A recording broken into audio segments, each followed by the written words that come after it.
কাপড় চাপড় দিয়ে দেন, প্যান্ট টান দেন, লুঙ্গি দেন।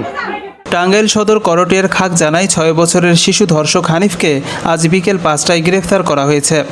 ঘটনার 3 দিন পর তাকে আটক করে টাঙ্গাইল সদর থানার পুলিশের হাতে সোপর্দ করেন এলাকাবাসী। বিসমিল্লাহির রহমানির রহিম। আমরা এই মুহূর্তে উপস্থিত হয়েছি টাঙ্গাইল জেলা সদর থানায় 4 নং করটিয়া ইউনিয়ন খাগজানা গ্রামে 6 বছরের শিশু সন্তান ধর্ষণের ঘটনায় যে প্রত্যক্ষদর্শী, আমরা তার সাক্ষাৎকার শুনব। তার কাছ থেকে আমরা ঘটনার বিস্তারিত শোনা এবং জানার চেষ্টা করতেছি। জি, আপনার নামটা একটু বলেন তো। আমার নাম সেলিনা আক্তার। আপনার গ্রাম? গ্রাম খাগজানা। আপনার স্বামীর নাম? শহীদুল ইসলাম। আচ্ছা, এখন মোহনা আক্তার হ্যাপি ওর ধর্ষণের বিষয়ে আপনি কতটুকু জানেন? আমি মানে যে ওগো বাসায় বসেছিলাম, ওর মার সাথে কথা টথা বইলে আর কি আমি রাস্তা দিয়ে আসতেছি, তখন ওদের 2 ঘরের পাশ দিয়ে আবার রাস্তা গেছে ওই বাড়ির।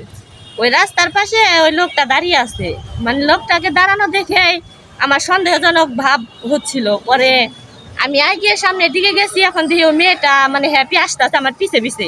ডক্টর বয়স কত হবে? হ্যাঁ, বয়সটা 70 বছর হবে। 70 ওনার নাম? ওনার নাম হানিফ মিয়া। জি।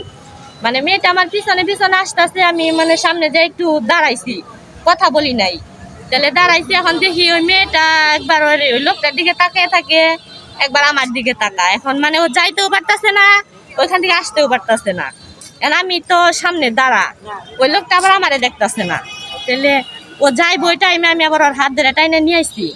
নিয়ে আসার পরে এখন মানে বলতেছি যে তুমি ওইখানে কি করতেছ? কয় যে সুমাইয়ের দাদা আমারে ডাকে। কিসের জন্য ডাকে তোমারে? কয় যে এখন আমারে বলতেছে, কয় কাকি ওই লোকটা আমারে বলে যে আসো তোমার ঘরে নিয়ে আমি বিয়ে করব। এখন আমি বলতেছি যে তুমি আরে কি কেমনে করে বিয়ে করব, মানে তখন আমার আর বললো না। আবার ওর মার কাছে নিয়ে গেছে আমি টাইনে। মার কাছে নিয়ে যাওয়ার পরে মানে ওর মায় যা জিজ্ঞেস করছে সব, ওর সাথে আগে কি করছে, ওই দিন কি করছে, সব বিস্তারিত বললো। তার মানে হচ্ছে আপনি বলতে চাচ্ছেন যে এর আগেও অনেকবার তাকে হ্যাঁ। ধর্ষণের চেষ্টা করা হয়েছে? হ্যাঁ, ওই মেয়েটার মুখের জবানবন্দিতে ওই মেয়েটাই বলছে যে আরে এর আগে অনেকবার মানে ওইরকম করার চেষ্টা করছে। আপনাদের চাওয়া কি এখন? এটা আমরা সঠিক বিচার চাই। ফাঁসির হুকুম চাই।